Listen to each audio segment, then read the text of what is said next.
Magandang araw sa inyong lahat. Narito ang pinakabagong balita tungkol sa lagay ng panahon ngayong Thursday. Patuloy pa rin sa paglakas ang bagyo na binabantayan natin sa may silangan at inaasahang papasok na ito sa Philippine Area of Responsibility ngayong araw. Bukod dito, may ilan pang sama ng panahon na maaaring mabuo sa karagatan ngayong linggo kaya't dapat manatiling alerto at updated sa mga susunod na advisory. Sa ngayon, umiiral pa rin ang southwesterly wind flow na nakaapekto sa southern Luzon, Visayas at Mindanao. Ang hanging ito ang dahilan ng mainit na simoy ng panahon na kadalasang may kasabay na biglaang pag-ulan at thunderstorm. Kaya para sa mga nasa Metro Manila, Visayas, Mindanao, Mimaropa, Calabarzon at Bicol Region, maging handa dahil magiging maulap ang kalangitan na may mga pag-ulan at mga thunderstorms. Maaaring magdulot ng flash floods or landslides ang mga pagulang ito lalo na sa mga bulubunduking lugar o sa mga lungsod na may mahinang drainage system. Samantala, sa Northern Luzon, particular sa Cagayan Valley, Ilocos Region at Cordillera Administrative Region, bahagyang maulap hanggang maulap pa rin ang kalangitan na may mga paminsan-minsang ulan dahil sa localized thunderstorms. Karaniwan itong nangyayari sa hapon o gabi kaya magandang laging may baong payong o kapote kung may lakad sa labas. Kahit hindi kalakasan ang ulan, maaari pa rin itong magdulot ng panandaliang pagbaha sa ilang mababang lugar. Ngayon, silipin naman natin ang sitwasyon sa labas ng ating bansa. Ayon sa pinakabagong Tropical Cyclone Threat Potential Update ng PAGASA, nananatiling aktibo si Tropical Storm Nacri na nasa silangan ng Tropical Cyclone Advisory Domain. Kumikilos ito pahilaga at bagamat maliit ang posibilidad na direktang tumama sa Pilipinas, maaari nitong hatakin ang southwesterly wind flow na siyang magpapatindi ng mga pag-ulan sa southern Luzon, Visayas at Mindanao. Bukod kay Nacri, may isa pang sistema na nakikita sa forecast model,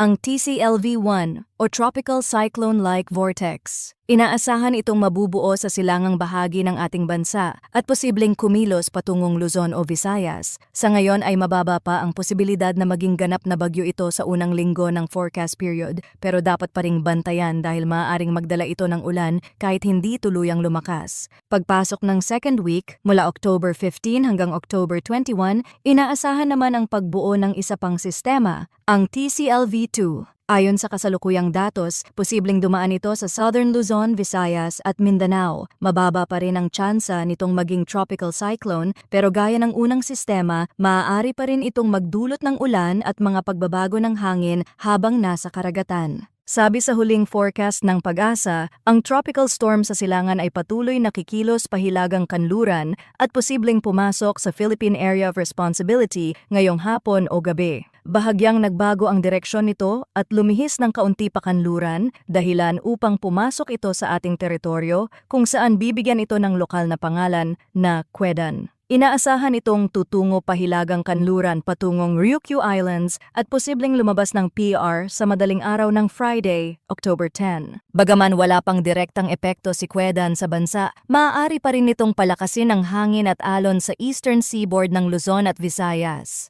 Kaya't pinapayuhan ang mga mangingisda at may maliliit na bangka na huwag munang pumalaot kung may kasabay na malakas na hangin o thunderstorms. Mga kababayan, patuloy nating bantayan ang mga pagbabago sa lagay ng panahon. Ang ganitong mga sistema ay mabilis magbago ng direksyon kaya't ugaliing makinig sa mga pinakabagong impormasyon dito sa ating channel.